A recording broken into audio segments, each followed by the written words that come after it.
نحمده ونصلي على رسوله الكريم اما بعد فقد قال الله تبارك وتعالى كما ورد في سورة الطلاق اعوذ بالله من الشيطان الرجيم بسم الله الرحمن الرحيم يا أيها النبي إذا طلقتم النساء فطلقوهن لعدتهن وأحصوا العدة واتقوا الله ربكم لا تخرجوهن من بيوتهن ولا يخرجن إلا أن يأتين بفاحشة مبينة وتلك حدود الله ومن يتعد حدود الله فقد ظلم نفسه لا تدري لعل الله يحدث بعد ذلك أمرا صدق الله العظيم. میں نے کسی موقع پر یہ عرض کیا تھا کہ قرآن مجید میں یہ مکی اور مدنی صورتوں کا جو مزاج ہے اس میں جو ایک فرق ہے، اس کی تاثیرات میں جو فرق ہے، واقعہ یہ ہے کہ وہ اس دورہ قرآن ہی میں سمجھ میں آتی ہے، ورنہ آدمی جب پڑھتا ہے تھوڑا تھوڑا کرتا ہوا پڑھتا ہے تو وہ ساری چیزیں اس تیزی کے ساتھ، اس سیکوینس کے ساتھ سامنے نہیں آتی. بہرحال مکی قرآن کی اپنی ایک شان ہے، مدنی صورتوں کا اپنا ایک رنگ ہے. اس کو میں نے تعبیر کیا تھا کہ دو جنتیں ہیں قرآن میں، جنتان، ایک مکی جنت ہے ایک مدنی جنت ہے. تو ہم مدنی جنت کی سیر کر رہے ہیں. 8 صورتیں ہم پڑھ چکے ہیں، اب جو آخری 2 صورتیں رہ گئی ہیں اس گلدستے کی، یہ دونوں نہایت حسین جوڑے کی شکل میں ہیں. یہاں جو علامت ہے جوڑا ہونے کی وہ پہلے تو ایک ہے ظاہری، دونوں صورتیں شروع ہوں گی، سورہ طلاق بھی سورہ تحریم بھی، یا ایھا النبی یا ایھا النبی. دوسری یہ کہ دونوں کا موضوع جو ہے وہ اسلام کا معاشرتی نظام ہے. اسلام کا معاشرتی نظام اور خاص طور پر آئلی نظام، آپ کو معلوم ہے اس کی اتنی اہمیت ہے کہ سورہ بقرہ سے بات شروع ہوئی، 4 رکوع وہاں پر مفصل انہی موضوعات پر آئے. پھر سورہ نساء میں مفصل بحثیں آئیں. پھر یہ کہ سورہ نور میں، سورہ احزاب میں، پھر مجادلہ میں ہم نے دیکھا کہ ایک مسئلہ آ گیا زہار کا، اور اب یہاں پر 2 صورتیں مکمل آ رہی ہیں اس 10 صورتوں کے مجموعے میں بھی. تو اس سے اندازہ ہونا چاہیے کہ اس آئلی قوانین کا اور معاشرتی جو ویلیوز ہیں اسلام کی، ان کی کتنی اہمیت ہے اللہ تعالیٰ کے نزدیک.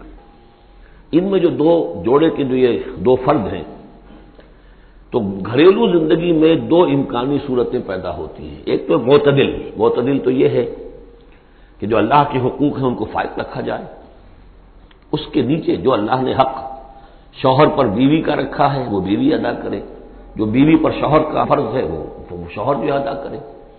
تو یہ فرائض اور حقوق کا ایک توازن ہے جو اللہ تعالیٰ نے قائم کیا ہے. اگر یہ توازن خوبصورتی سے چل رہا ہے، حدود اللہ جو ہیں وہ ٹوٹ نہیں رہی ہیں، کہیں اس میں کوئی رخنا پیدا نہیں ہو رہا ہے، شوہر بھی بیوی بھی اپنے فرائض دینی کو ادا کرنے میں لگے ہوئے ہیں، چاہے ان میں ہائر لیول پر جا کر تھوڑا سا فرق ہو جاتا ہے. جو عام زندگی ہے اس میں کوئی فرق نہیں ہے، نماز عورت کو بھی پڑھنی ہے مرد کو بھی پڑھنی ہے، زکوٰۃ مرد کو بھی دینی ہے عورت کو بھی دینی ہے، روزہ عورت کو بھی رکھنا ہے مرد کو بھی رکھنا ہے، حج جو ہے وہ فرض ہے. اس کے بعد دعوت و تبلیغ میں آگے تھوڑا سا فرق ہو جائے گا کہ عورتوں کا دائرہ محدود ہو جائے گا، وہ مردوں میں جا کے دعوت و تبلیغ نہیں کریں گی، خواتین میں کریں یا اپنے محرم مردوں میں کریں، لیکن فرضیت قائم رہتی ہے. اور اس سے اوپر جا کر تیسرے لیول پر اور ذرا بالواسطہ ان کا معاملہ ہو جاتا ہے، مردوں کے ذریعے سے وہ اقامت دین کی جو میدان کے اندر معاملے ہیں، جنگیں ہیں اور میدان میں جا کر مقابلے ہیں، وہاں ان کا جو رول ہے وہ بالواسطہ ہو جائے گا. ان کے بیٹے، ان کے بھائی، ان کے شوہروں کو زیادہ سے زیادہ وہ آزادی دیں، انہیں ریلیو کریں اپنے بوجھ سے، اولاد کی پرورش کا بھی سارا بوجھ اپنے اوپر لے لیں، شوہر کا حصہ جو ہے وہ بھی خود ادا کریں تاکہ شوہر یکسو ہو کر اپنا زیادہ سے زیادہ وقت جو ہے اقامت دین کی جد و جہد میں لگا سکے. تو یہ تو ہے نارمل جو چاہیے. اب اب نارملٹی یا ادھر ہوگی یا ادھر ہوگی. ایک طرف کو ہوئی، فرض کیجئے لیفٹ کی طرف ہو گئی، اس کی معنی کیا ہے کہ مزاج نہیں مل رہا، ہر وقت کی چک چک ہے، خامخواہ جو ہے گھر جو ہے اس کے اندر اختلاف ہی اختلاف ہے، ہر وقت کی لڑائی چل رہی ہے، تو اس میں اس سے بہتر ہے طلاق ہو جائے. وہ ہے طلاق، سورہ طلاق، کہ خامخواہ اس قسم کے مسئلوں میں. لیکن یہ کہ طلاق جو آخری شکل ہے اس کے کچھ حدود ہیں، قیود ہیں، ضوابط ہیں، قواعد ہیں، قوانین ہیں، ان کی پوری پابندی ہو. جیسا کہ سورہ نساء میں ہم دیکھ چکے ہیں کہ اگر وہ علیحدہ ہو جائیں تو اللہ دونوں کو غنی کر دے گا، اس کو بھی اور اس کو بھی. اس کے لیے بھی کوئی بہتر، شوہر کے لیے بہتر کوئی بیوی عطا کر دے گا اور اس بیوی کو کوئی شوہر بہتر عطا کر دے گا. ایک دوسری انتہا یہ ہوتی ہے کہ شوہر اپنی بیویوں کی اتنی دلجوئی کرے، اتنی ان کی جو ہے پیمپرنگ جس کو کہتے ہیں کرے کہ اس میں حدود اللہ بھی ختم ہو جائے، شریعت کے تقاضے بھی ختم ہو جائیں، شریعت کے احکام بھی کہیں جو ہے پامال ہو جائیں۔ سب سے بڑھ کر یہ کہ جو اپنے فرائض ہیں، دعوت و اقامت دین کی جدوجہد کو ان کو وہ ادا نہ کر سکے، تو اہل و عیال کا اتنا لحاظ، یہ غلط ہے۔ تو دو انتہاؤں کو یہاں پر لیا گیا ہے۔ پہلی انتہا میں بھی بات کی گئی ہے حضور سے، دوسری میں بھی، اگرچہ پہلے کا سوال حضور کے لیے ہے ہی نہیں، حضور نے نہ کوئی طلاق دی نہ آپ کو طلاق دینے کی اجازت تھی، اس لیے کہ آپ کی ازواج مطہرات جو ہیں وہ تو امت کے لیے ماؤں کی حیثیت سے ہیں، اور سورہ احزاب میں ہم پڑھ چکے ہیں کہ وہ کسی اور سے بعد میں نکاح نہیں کر سکتی تھی، تو طلاق دینے کا سوال نہیں، اسی لیے آپ کو 4 کی وہ حد ہے، لمٹ ہے، اس سے بھی آگے بڑھ کر مزید نکاح کرنے کی اجازت دی گئی تھی۔ بہرحال یہ رب دیکھ لیجئے گا۔ اب آ کے ہم چلتے ہیں، وقت کی کمی کے پیش نظر زیادہ تمہید میں وقت نہیں لینا چاہتا۔ ان صورتوں پر میرے بڑے مفصل دروس موجود ہیں، وہ آپ دیکھ سکتے ہیں۔ یا ایھا النبی اذا طلقتم النساء فطلقوهن لعدتهن، اے نبی جب آپ لوگ نکاح اور اپنی عورتوں کو طلاق دیں، اب دیکھیے یا ایھا النبی واحد، طلقتم النساء فوراً جمع کا صیغہ، اس لیے کہ حضور سے بھی متعلق ہی نہیں ہے۔ حضور کو تو مسلمانوں کے نمائندے کی حیثیت سے اور معلم کی حیثیت سے اور ہادی کی حیثیت سے خطاب کیا گیا، اصل میں مسلمانوں سے ہے کہ جب تم طلاق دو اپنی بیویوں کو فطلقوهن لعدتهن، تو ان کی عدت کے حساب سے طلاق دو۔ عدت جو ہے وہ ایک تو یہ کہ طہر میں طلاق دی جائے، حیض کی حالت میں نہ ہو، اور پھر یہ ہے کہ اگر دینی ہی ہے تو پھر اس کے بعد بھی جو طلاق دی جائے وہ بھی پھر طہر کی حالت میں دی جائے۔ اس طریقے سے جو بھی قوانین ہیں، وہ احصل عدہ، عدت کا پورا لحاظ رکھو۔ وہ عدت اس طریقے سے بھی ہے کہ مطلقہ جو ہے جو عدت اس کی ہوگی اس کے اندر وہ کوئی اور شادی نہیں کر سکتی، البتہ عدت پوری کرنے کے بعد وہ آزاد ہوگی۔ عدت اس اعتبار سے بھی ہے کہ اگر طلاق رجعی ہے تو وہ اسی عدت کے اندر شوہر واپس اپنی بیوی کو لوٹا سکتا ہے، اور اگر وہ 1 یا 2 طلاقیں تھی، طلاق بائن ہو گئی ہے، ان کے درمیان سیپریشن ہو چکی ہے، تب بھی وہ بغیر کسی اور حلالے وغیرہ جس کو ہمارے ہاں کہتے ہیں کہ عورت کے لیے ضروری نہیں ہے کہ وہ کسی اور سے نکاح کرے پھر وہ طلاق دے تو سابق شوہر سے اس کا نکاح ہو، بلکہ یہ کہ وہ دوبارہ نکاح کر سکتے ہیں اگر صرف 2 طلاقوں کے بعد عدت ختم ہوئی تھی۔ تو یہ تمام قواعد و ضوابط ہیں۔ واتقوا اللہ ربکم، اور اللہ کا تقوی اختیار کرو جو تمہارا رب ہے۔ لا تخرجوہن من بیوتہن، انہیں مت نکال باہر کرو ان کے گھروں سے کہ بس غصے میں آئے ہوئے ابھی طلاق بھی نکل جاؤ میرے گھر سے، یہ نہیں، یہ قطعی غلط بات ہے۔ اس کی عدت ہے اور اس عدت کے اندر وہ تمہارے ہاں رہ سکتی ہے، تمہیں رکھنا ہے اسے اپنے ہاں۔ ولا یخرجن، وہ خود بھی نہ نکلے، الا ان یاتین بفاحشۃ مبینہ، البتہ اگر کوئی کھلی بے حیائی کی بات ہوئی ہے، کوئی بدکاری کی ہے عورت نے، وہ معاملہ اور ہو سکتا ہے کہ اس میں کوئی سختی کی جائے، عام حالات میں نہیں۔ وتلک حدود اللہ ہے، یہ اللہ کے حدود ہیں۔ ومن یتعدی حدود اللہ ہے، اور جو اللہ کی حدود سے تجاوز کرے گا فقد ظلم نفسہ، تو اس نے تو اپنے اوپر بڑا ظلم کیا۔ لا تدری لعل اللہ یحدث بعد ذلک امرا، تمہیں نہیں معلوم کہ شاید اس کے بعد اللہ تعالیٰ کوئی نئی صورت پیدا کر دے۔ غصے میں آ کے 1 طلاق دی، بیوی ابھی عدت کے اندر گھر ہی میں ہے، ہو سکتا ہے کہ وہ غصہ ختم ہو جائے، اسی میں 1 ہی طلاق دی تھی رجوع کر لیا جائے، اللہ تعالیٰ کیا پتہ ہے، اور کوئی حالات ایسے پیدا ہو جائے، نئی صورت پیدا ہو جائے کہ اس سے آگے بات بگڑے ہی نہ۔ فَإِذَا بَلَغْنَ أَجَلَهُنَّ، البتہ جب عدت پوری ہو گئی ان کی جو میعاد ہے، اب تمہیں فیصلہ کرنا ہوگا، فَأَمْسِكُوهُنَّ بِمَعْرُوفٍ أَوْ فَارِقُوهُنَّ بِمَعْرُوفٍ، یا تو اب طے کر لو کہ اگر رجوع کرنا ہے تو بس اپنے گھر میں روکو، لیکن بھلے طریقے سے، یہ نہیں کہ انہیں ستانے کے لیے روک لیا جائے، اور فارقوهن، یا پھر ان کو چھوڑ دو، ان سے علیحدگی اختیار کر دو، وہ بھی بالمعروف، بمعروف دستور کے مطابق بھلے طریقے سے۔ وَأَشْهِدُوا ذَوَيْ عَدْلٍ مِّنكُمْ، اور اس رجعت اگر تم رجوع کر رہے ہو تو 2 اپنے گواہوں، 2 اپنوں میں سے جو معتبر لوگ ہوں جن پر اعتماد کیا جا سکتا انہیں گواہ بنا لو کہ میں نے طلاق دی تھی، اب میں اس کو رجوع کر رہا ہوں، تو یہ 2 گواہ اس کے ہیں۔ وَأَقِیمُوا الشَّهَادَةَ لِلَّهِ، اور یہ گواہی قائم کرو اللہ کے لیے۔ ذالکم یوعظ بہ، یہ ہے جو جس کی نصیحت کی جا رہی ہے، من کان یؤمن باللہ والیوم الآخر، اس شخص کو کہ جو ایمان رکھتا ہو اللہ پر اور یوم آخر پر۔ جیسے ہم نے 2 جگہ دیکھا کہ حضور کا اسوہ حسنہ ہے، لیکن کس کے لیے؟ اپنی جگہ تو وہ اسوہ حسنہ کاملہ ہے، لیکن اس سے استفادہ کون کرے گا؟ من کان یرجو اللہ والیوم الآخر وذکر اللہ کثیرا۔ حضرت ابراہیم اور ان کے ساتھیوں کی زندگی میں بھی اسوہ ہے، کس کے لیے؟ من کان یرجو اللہ والیوم الآخر۔ اسی طرح یہاں فرمایا ذالک یوعظ بہ، یہ وعظ اور نصیحت تو کی جا رہی ہے، لیکن کس کے لیے؟ من کان یؤمن باللہ والیوم الآخر، جو ایمان رکھتا ہو اللہ پر اور یوم آخر پر۔ اب اس کے بعد اس سورہ مبارکہ میں یہ بڑا عجیب مقام ہے اس اعتبار سے قرآن کا. عجیب کے معنی کیا ہے؟ دل لبھانے والا، حسین. یہاں اللہ کے تقوی کا جو مقام اور مرتبہ واضح کیا جا رہا ہے اللہ کی نگاہ میں، اگر واقعتاً حقیقی تقوی ہے، صحیح تقوی ہے، قلب کا تقوی ہے، جیسے کہ حضور فرماتے تھے اپنے دست مبارک سے 3 مرتبہ آپ نے اشارہ کیا اپنے سیرہ مبارک کی طرف، التقوی ہا ہونا، التقوی ہا ہونا، التقوی ہا. تقوی یہاں ہوتا ہے.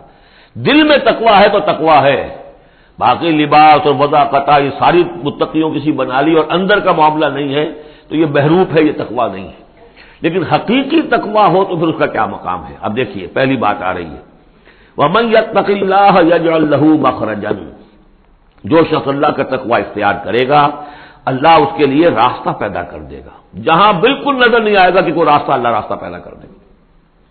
بالکل نظر نہیں آ رہا تھا موسیٰ کے ساتھیوں کو کہ اب کیسے بچیں گے، پیچھے لشکر آگے، آگے سمندر ہے، اللہ نے راستہ پیدا کیا. خود حضرت ابو بکر کا جو حال ہو گیا تھا کہ حضور اگر انہوں نے ذرا بھی دیکھ لیا، نیچے اپنے قدموں کی طرف بھی نگاہ ڈالی تو ہم نظر آ جائیں گے. آپ نے فرمایا لا تحزن ان اللہ معنا، راستہ نکالتا اللہ. پھر حضور گئے طائف، لیکن وہاں سے خالی ہاتھ آئے. مدینے میں اللہ نے خود ہی کھڑکی کھول دی، 6 آدمی ایمان لے آئے. آپ گئے ہی نہیں اور وہاں انقلاب بھی آ گیا. عظیم. اس اعتبار سے اللہ مخرج پیدا کرتا ہے. تم صحیح طریقے پر چلتے رہو، تقوی اختیار کرو، صحیح راستے پر جد و جہد کرو. یہ کام اللہ پر چھوڑو. کب اسے منظور ہے اس کا کامیاب ہونا؟ جب ہوگا وہ راستہ ایسا کھول دے گا کہ تمہیں گمان بھی نہیں ہوگا. وَيَرْزُقْهُ مِنْ حَيْثُ لَا يَحْتَسِبُ، اور اسے رزق دے گا وہاں سے جہاں سے اسے گمان بھی نہیں ہوگا. اقامت دین کی جد و جہد ہو، غلبہ دین کی جد و جہد ہو، اپنے آپ کو ان صلاتی و نسکی و محیایا و مماتی اس کا فیصلہ کرنا ہو تو سب سے بڑی رکاوٹ آتی کھائیں گے کیا؟ تو اللہ تو کہتا ہے رازق میں ہوں. ہے ایمان اور یقین اس پر؟ کر کے دیکھو تو صحیح، اس پر اعتماد تو کرو. لیکن یہ کہ اس پر اعتماد کرنا، توکل، بڑی مشکل بات ہے. وہ تو جتنا ایمان ہوگا اتنا ہی اعتماد ہوگا، اور گہرا ایمان ہوگا گہرا اعتماد ہوگا. وَمَن يَتَّقِ اللَّهَ يَجْعَل لَّهُ مَخْرَجًا وَيَرْزُقْهُ مِنْ حَيْثُ لَا يَحْتَسِبُ وَمَن يَتَوَكَّلْ عَلَى اللَّهِ فَهُوَ حَسْبُهُ.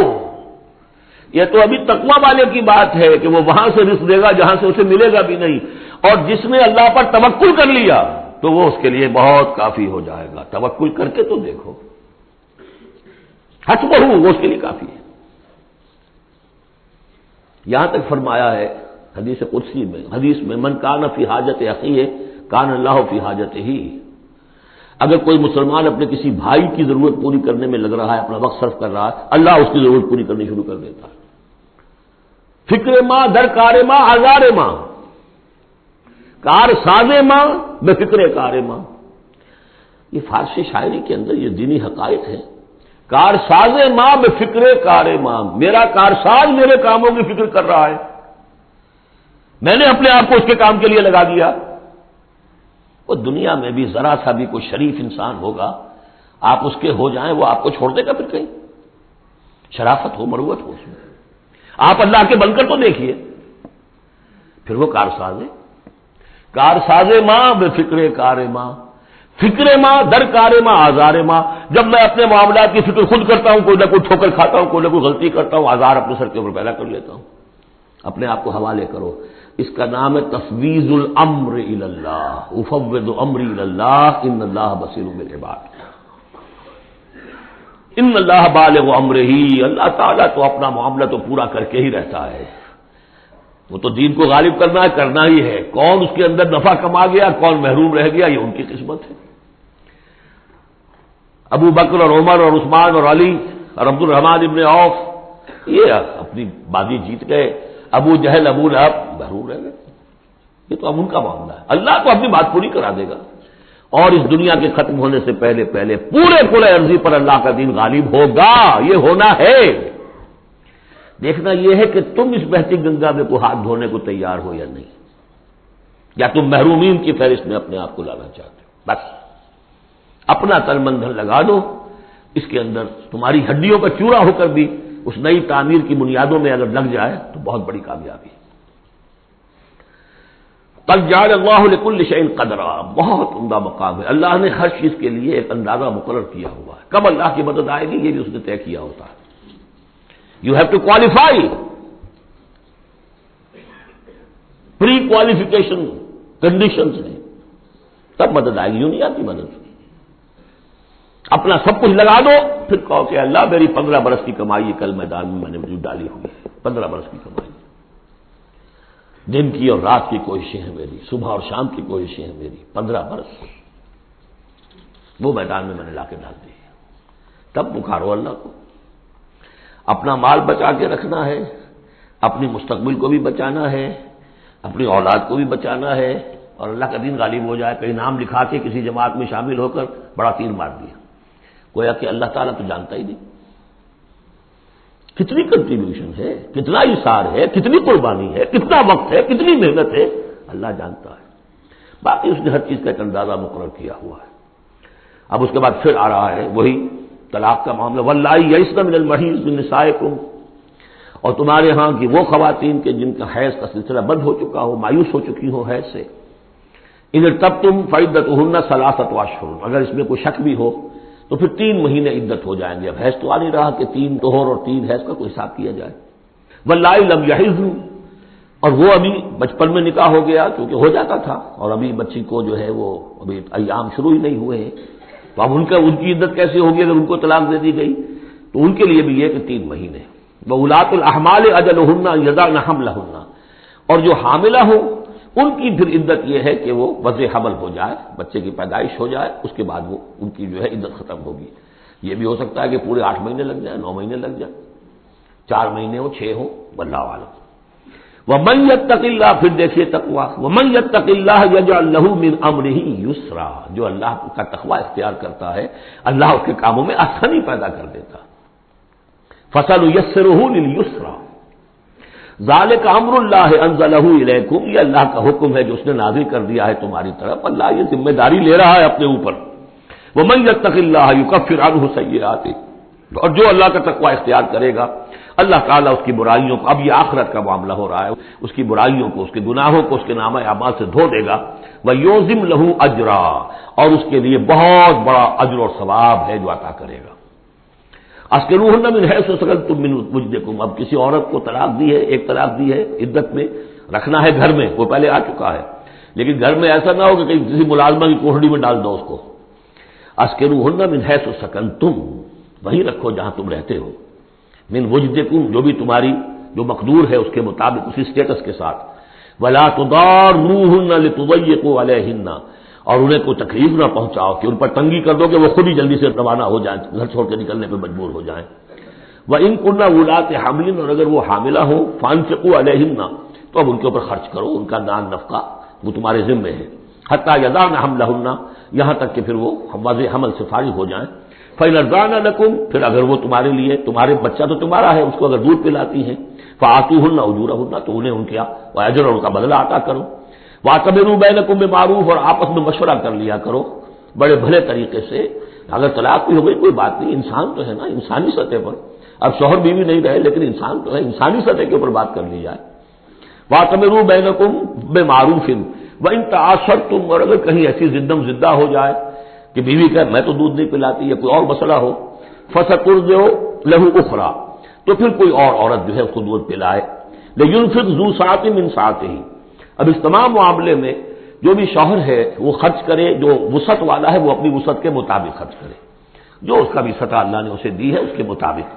وَمَنْ قُدِرَ عَلَيْهِ، اور جس کے اوپر اللہ تعالیٰ نے رزق کی کوئی تنگی رکھی ہے، ناپ تول کر دے رہا ہے، کوئی فراوانی نہیں ہے، فَلْيُنْفِقْ مِمَّا آتَاهُ اللَّهُ، تو وہ خرچ کرے اس میں سے جو اللہ نے اس کو دیا ہے. لَا يُكَلِّفُ اللَّهُ نَفْسًا إِلَّا مَا آتَاهَا، اللہ تعالیٰ کسی جان کو ذمہ دار نہیں بنائے گا مگر اسی حد تک جو کچھ کہ اس نے اسے دے رکھا ہے. کشادگی دی ہے تو اپنی اس بیوی جو ہے متعلقہ اس کے اوپر تم رکھو، کشادگی رکھو، تنگی ہے تو ٹھیک ہے اس حساب سے دو، اللہ تو جانتا ہے. سَيَجْعَلُ اللَّهُ بَعْدَ عُسْرٍ يُسْرًا، یقیناً اللہ تعالیٰ جو ہے اس کے لیے سختی کے بعد آسانی بھی پیدا کر دے گا. وَكَأَيٍّ مِّن قَرْيَةٍ أَتَتْ عَنْ أَمْرِ رَبِّهَا، اور کتنی ہی بستیاں ایسی ہیں جنہوں نے اپنے رب کے حکم سے سرکشی کی، وَرُسُلِهِ، اور اپنے رسولوں سے سرتابی کی، ان کا کفر کیا. فحاسبناها حسابا شدیدا وعذبناها عذابا نکرا، تو ہم نے پھر ان سے محاسبہ کیا، ان کا بہت شدید محاسبہ، اور ہم نے ان پر آفت ڈالی اور عذاب بھیجا ان پر بہت بڑا عذاب۔ فذاقت وبال امرها، پھر ان بستیوں نے اپنے معاملے کی پوری سزا جو ہے بھگت لی۔ وکان عاقبت امرها خسرا، اور یقیناً جو ابھی عاقبت والا معاملہ آنے والا ہے، ان کے معاملے کا جو ابھی عاقبت ہے وہ تو پھر بڑے ہی ٹوٹے والا معاملہ ہے۔ اعد اللہ لهم عذابا شدیدا، اللہ تعالیٰ نے ان کے لیے بڑے شدید عذاب کو تیار کیا ہوا۔ فاتقوا اللہ یا اولی الالباب، تو اے ہوش مندو اللہ کا تقوی اختیار کرو، وہی تقوی جس کے اوپر چار مختلف طور سے بات ہو چکی ہے۔ الذین آمنوا، اے وہ ہوش مندو جو ایمان بھی لے آئے ہو، اللہ کا تقوی اختیار کرو۔ قد انزل اللہ الیکم ذکرا، اللہ نے تمہاری طرف ذکر نازل کر دیا ہے۔ یہ آیت بڑی اہم ہے، ذکر کی آگے وضاحت آ رہی۔ ذکر سے مراد کیا ہے؟ رسولا یتلو علیکم آیات اللہ مبینات لیخرج الذین آمنوا وعملوا الصالحات من الظلمات الی النور، رسول کہ جو پڑھ رہا ہے آیات اللہ کی تم پر، تمہیں سنا رہا ہے، اور وہ آیات بینات ہیں تاکہ نکالے وہ تمہیں، ان لوگوں کو جو ایمان لائے اور جنہوں نے نیک عمل کیے، اندھیروں سے نور کی طرف۔ تو ذکرا، قد انزلنا الیکم ذکرا، اور ذکرا کی وضاحت رسولا یتلو علیکم آیات اللہ مبینات، یہی بات پھر آگے جا کے سورہ بینہ میں آئے گی، ابھی صرف نوٹ کر لیجئے، پھر جا کر بات پوری واضح وہاں ہوگی۔ ومن یؤمن باللہ ویعمل صالحا یدخلہ جنات تجری من تحتہا الانہار خالدین فیہا ابدا، اور جو کوئی اللہ پر ایمان رکھتا ہے اور نیک عمل کرتا ہے، اور نیک عمل سے مراد ایمان کے جملہ تقاضے ہیں۔ اب نیک عمل جب مکے میں جب تھے حضور، نیک عمل کیا تھا؟ ابھی شراب بھی حرام نہیں ہے، جوا بھی حرام نہیں ہے، سود بھی حرام نہیں ہے، پہلے 10 برس نماز پنج گانا بھی نہیں ہے، اس وقت نیک عمل کا کیا مطلب ہے؟ اللہ پر ایمان اور اس کی دعوت، اور تکلیف آئے تو استقامت اور جھیلنا۔ نماز آئی تھی، رات کو کھڑے رہا کرو اللہ کے سامنے، اس وقت کا نیک عمل یہ تھا۔ اب جیسے جیسے آیا مدینے میں آ گئے، اب جہاد ہے، قتال ہے، انفاق ہے، مال خرچ کرو، اب روزہ بھی فرض کیا گیا، اب نماز پنج گانا بھی جو ہے 2 سال پہلے ہو چکی ہے، اب تمہارے اوپر زکوٰۃ بھی ایک نصاب کے حساب سے آ گئی ہے، عشر بھی آ گیا ہے، اب یہ ہے۔ تو جس وقت دین کا جو تقاضا ہے وہ پورا کرنا، جملہ تقاضے، وہ عمل صالح ہے۔ ہمارا تصور یہ ہوتا ہے جہاں قرآن میں عمل صالح آیا، نماز، روزہ، ذکر، یہ اذکار، یہ ہمارے ذہن میں آتا ہے، ہم اس کو پڑھتے ہیں اپنے ذہن میں صرف ان چیزوں کے حوالے سے، جبکہ عمل، جدوجہد، محنت، وہ ہر جگہ جو حکم ہے اس وقت کا حکم ہے۔ ومن یؤمن باللہ ویعمل صالحا یدخلہ جنات تجری من تحتہا الانہار خالدین فیہا ابدا، وہ داخل کرے گا ان باغات میں جن کے نیچے ندیاں بہتی ہوں گی، اور اس میں وہ رہیں گے ہمیشہ ہمیش، ابدا۔ قد احسن اللہ لہ رزقا، اللہ تعالیٰ نے اس کے لیے بڑا عمدہ رزق فراہم کیا ہے۔ اب ایک آیت آ رہی ہے جو آیات متشابہات میں سے ہے، تاحال اللہ الذی خلق 7 سماوات، جیسے تو یہ کہ 7 آسمانوں کا معاملہ بھی میں بار بار عرض کرتا رہا ہوں کہ ابھی آیات متشابہات میں شمار ہوگا۔ وَمِنَ الْأَرْضِ مِثْلَهُنَّ، اللہ تعالیٰ نے 7 آسمان بنائے ہیں اور زمین میں سے بھی اتنی ہی، ویسی ہی، گویا کہ زمینیں بھی کوئی 7 زمینیں ہیں۔ اب اس پر یہ ہے کہ مختلف مفسرین نے اپنے اپنے اندازے، زمین کے 7 طبقات ہیں یا کچھ اور، لیکن بہرحال ابھی ہم نہیں سمجھ سکیں گے، کوئی 7 زمینیں بھی ہیں، کسی وقت آ کر یہ حقیقت منکشف ہو جائے گی۔ یتنزل الامر بینہن، اور یہ آسمان اور زمین کے درمیان اللہ کا امر نازل ہوتا ہے، جیسے کہ ہم پڑھا ہے سورہ سجدہ میں، یدبر الامر من السماء الى الارض ثم یعرج الیہ فی یوم کان مقدارہ 1000 سنۃ مما تعدون، یہ 1000 سال کی اللہ تعالیٰ کی ایک پلاننگ ہوتی ہے، آسمان سے زمین کی طرف اس کا فیصلہ جو ہے وہ آتا ہے، فرشتے لے کر آتے ہیں، تنفیذ ہوتی ہے، اور پھر یہ کہ وہ امر جو ہے اٹھا لیا جاتا ہے۔ اب اگلے 1000 سال کا دوسرا امر ہے جو اللہ کی طرف سے اگلے دن کا لیے طے ہو چکا ہے۔ لِتَعْلَمُوا أَنَّ اللَّهَ عَلَىٰ كُلِّ شَيْءٍ قَدِيرٌ، تمہیں اس کا یقین رہنا چاہیے کہ اللہ تعالیٰ ہر چیز پر قادر ہے۔ میں نے یہ بات عرض کی ہے کہ 2 صفات اللہ کی ہیں جس میں یہ انتہائی اہمیت کے ساتھ عَلَىٰ كُلِّ شَيْءٍ قَدِيرٌ بِكُلِّ شَيْءٍ عَلِيمٌ، ان 2 صفات کا تو مراقبہ اتنا گہرا ہونا چاہیے کہ کبھی شک نہ آنے پائے کسی چیز کے بارے میں۔ وَأَنَّ اللَّهَ قَدْ أَحَاطَ بِكُلِّ شَيْءٍ عِلْمًا، دیکھیے دوسری بھی آ گئی، علم، اور یہ کہ اس نے ہر شے کا، اس کے علم کا احاطہ کیا ہوا ہے۔ نہ اس کی قدرت سے باہر کچھ ہے، نہ اس کے علم سے باہر کچھ ہے۔ بارک اللہ لی و لکم فی القرآن العظیم ونفعنی وإیاکم بالآیات والذکر الحکیم۔